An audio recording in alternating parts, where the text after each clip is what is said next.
உன் வாழ்க்கையில என்னடா நீ பெருசா இழந்துட்ட அப்படின்னு ஒரு பெரிய புத்திசாலியை கேட்கிறாங்க. சின்ன வயசுல நான் இன்னும் புத்தகங்களை படிக்காம விட்டுட்டேனே, அதுதான்டாங்க. 1 கோடி ரூபாய் கிடைத்தால் என்ன செய்வீர்கள் என்று மகாத்மாவிடம் கேட்கும் போது ஒரு நூலகம் கட்டுவேன் என்று அடுத்த நிமிடம் பதில் சொன்னார்.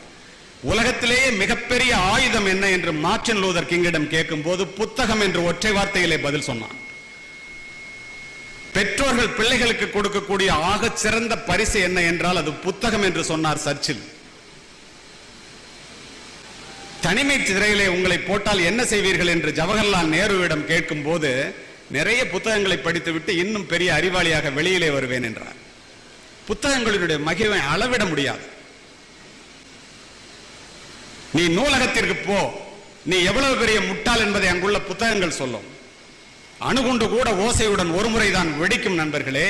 புத்தகங்கள் திறக்கும் போதெல்லாம் ஓசையின்றி வெடிக்கும்.